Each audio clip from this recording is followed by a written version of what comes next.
JB타임즈.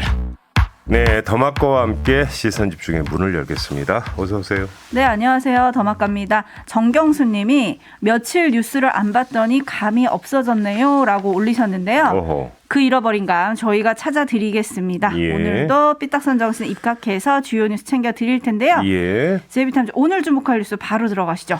사전투표 이야기부터 좀 해야 될 것 같은데요. 혼란이 좀 있었습니다. 네. 서울 은평구 신사일동 주민센터 투표소에서 이재명 후보가 기표된 투표용지가 배부가 되는 일이 있었고요. 광주 지역에서는 공무원의 실수로 선거인 명부에 누락된 유권자들이 나오는 일도 있었습니다.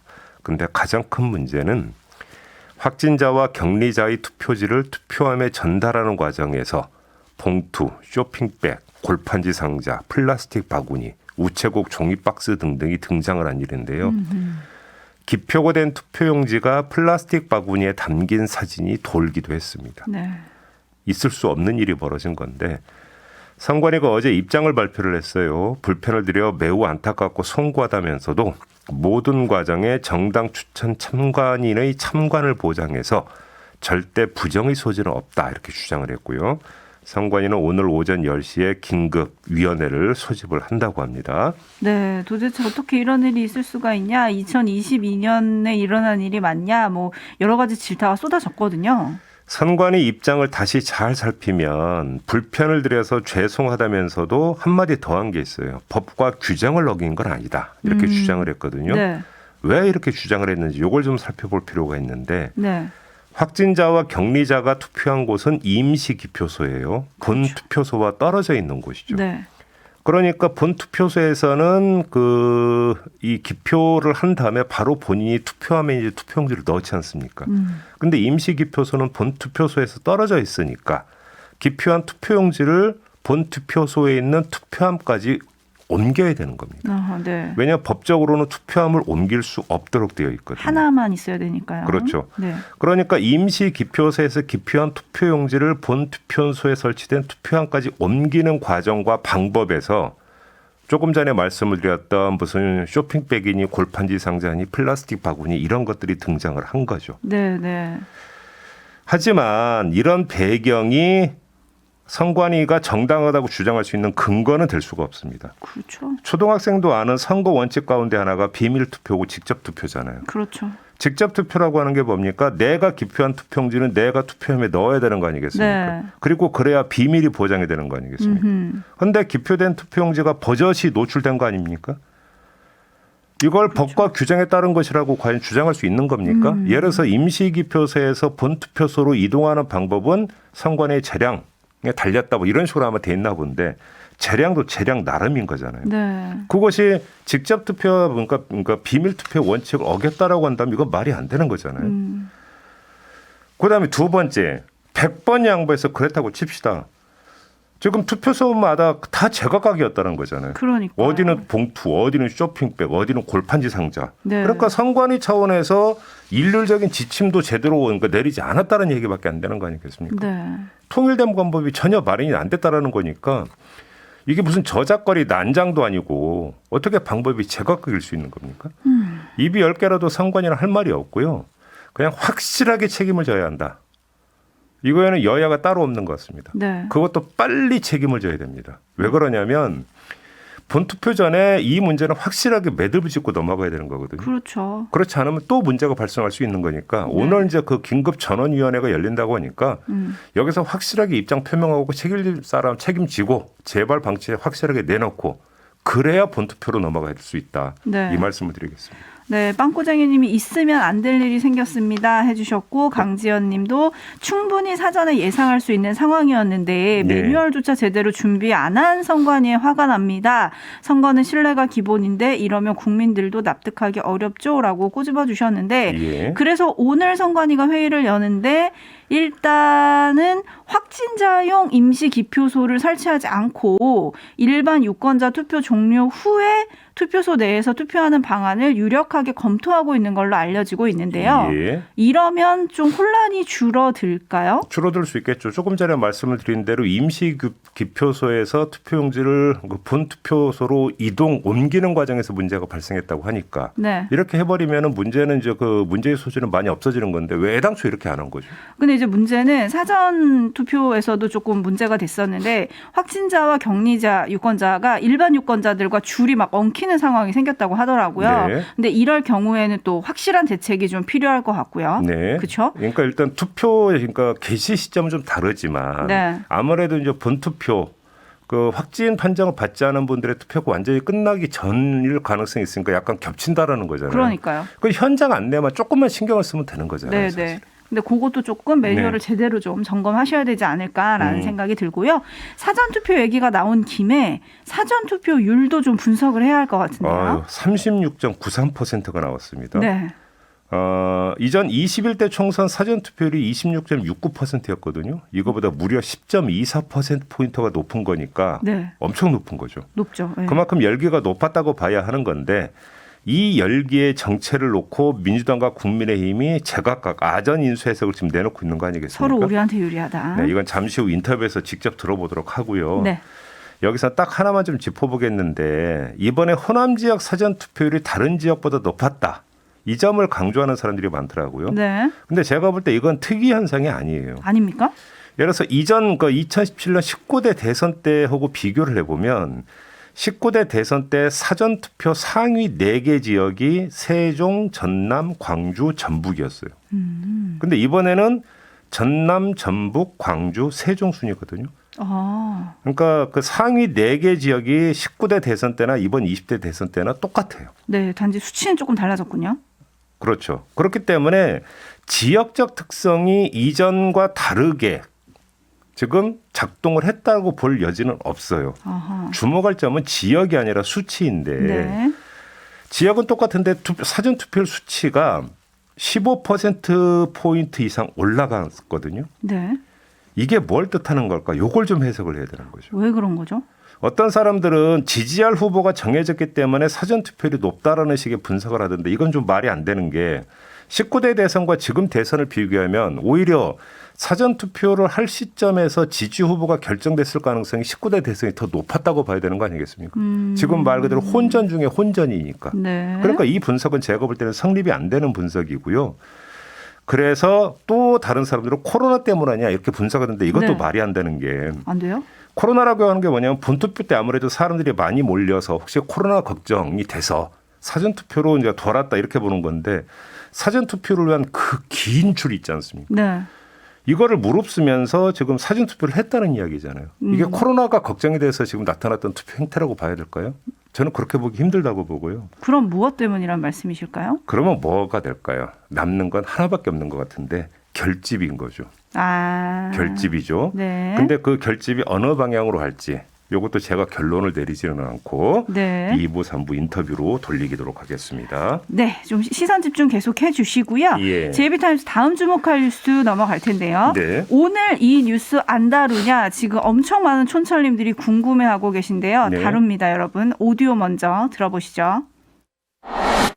근데 얘가 이제 다른 기자를 통해서 찾아와 조우영이가 나를 제가 이렇게 수사받고 있는데 좀 해결해 주세요. 그래서 그래? 근데 형이 직접 가서 얘기하기는 어렵다. 성렬이 형 내 동생이야. 이렇게 어떻게 하냐. 그 당시에 윤석열이 과장. 그래서 박영수를 소개해줘 내가. 아, 조우영한테? 박영수 변호사를. 네. 그래서 박영수 변호사를 소개해줬더니 박영수가 진단을 하더니 야 그놈 보고 가서 커피 한잔 마시고 오라래. 검찰 들어가서. 그러니까 진짜로 갔더니 커피 한잔 주면서 너는 얘기 다 들었어. 그렇지 가 인마 이러면서 보내더래. 윤석열이가 네가 조우영이야 이러면서 윤석열한테서 윤석열이가 보냈단 말이야? 그래서 사건이 없어졌어. 그냥 봐줬지. 그래서 부산저축은행 회장만 꼬링 시키고 부회장 김영. 네. 어젯밤에 뉴스타파가 공개한 이건 녹취록이 아니라 그냥 녹음 파일입니다. 네. 지금 이 대화의 상대자가 김만배 씨하고 신학림 전 언론노조 위원장이거든요. 이 대화가 이루어진 시점이 2021년 작년 9월이라고 합니다. 네. 그러니까 간단히 정리를 해드리면 그 부산저축은행 대출알선 그 사건에 등장하는 조우영 씨 있지 않습니까? 네. 이 조우영 씨한테 박영수 당신은 변호사겠죠? 변호사를 소개해 준 사람이 김만배 본인이라는 거고 네. 그랬더니 박영수 변호사가 가서 커피 한 잔 마시고 오라고 해. 그래. 했고 가서 하니까 진짜로 그렇게 하더라. 이 이야기인 거고요. 또 이 녹음 파일은 그 틀어드리지 못했지만 또 한 대목이 뭐냐면 화천대유 관련 부분이 있어요. 네. 원래는 이걸 이식명한테 화천대유 이거를 팔려고 했는데 네. 천화동인 1호부터 20호까지 그렇죠. 그죠? 쭉. 그러니까 천화동인이죠. 네. 이재명 당시 성남시장이 계속 그러니까 뭐 돈을 챙겨가지고 성남시 돈을 챙겨가지고 이걸 제대로 팔지 못했다고 하면서 이재명은 난놈이다 이렇게 이야기를 하고 방송에서 인용할 수 없는 쌍욕이 막 나온다. 네, 네. 요 두 파트가 있는데요. 관련해서 박영수 전 특검이 입장을 내놨습니다. 조우영 사건을 수임한 건 기억이 나지만 너무 오래된 일이라 누구의 소개로 수임한 것인지 그리고 검찰 관계자에게 부탁을 했는지 여부는 기억나지 않는다. 이런 입장을 내놨고요. 윤석열 후보 측에서는 뉴스타파에는 입장을 밝히지를 않았고 이 보도가 나오고 난 다음에 선대본 차원에서 이건 김만배의 일방적 거짓말이다. 네. 사실 무근이다. 이런 입장을 내놨는데 제가 주목하는 부분은 일단 조우영 관련 부분만 볼까요?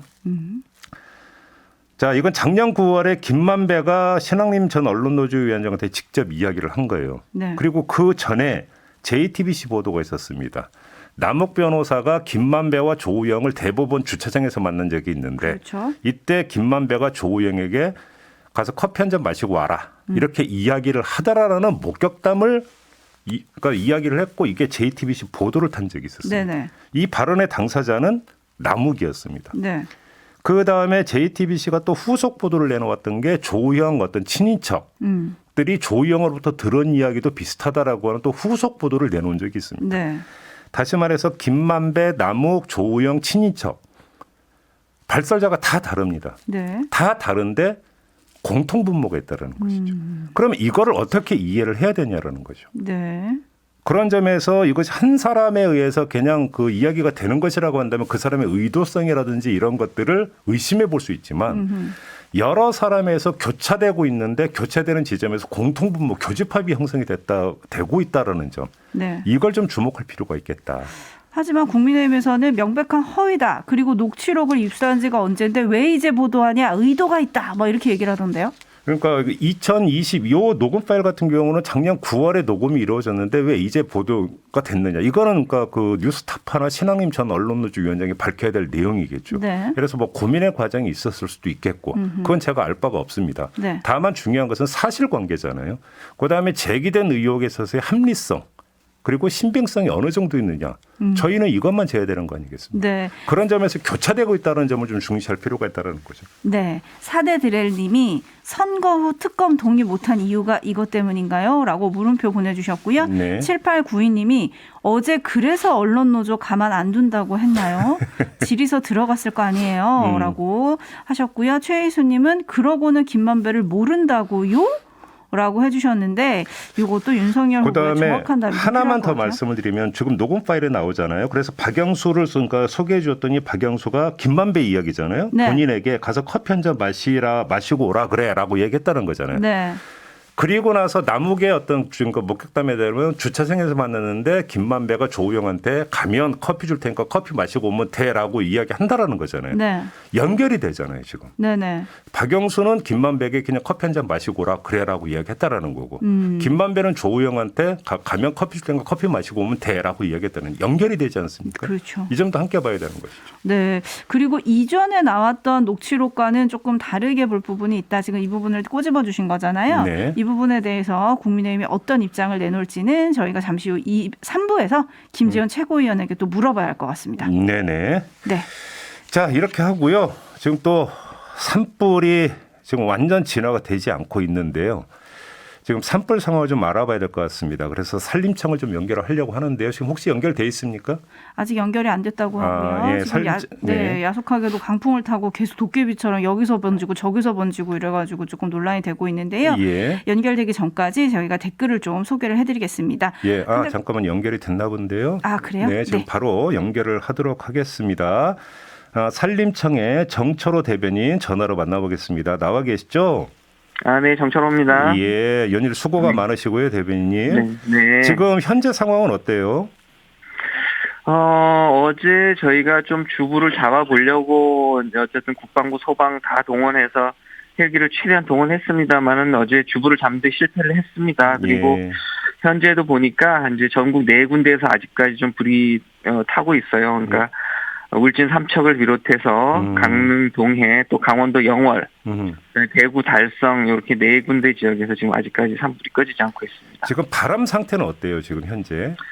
지금 현장을 보니까는 바람의 방향이 뭐 자주 바뀌는데 지금은 이제 바닷가 쪽으로 불고 있고 많이 지금 잦아든 상태입니다. 2m 정도 된다고 하네요.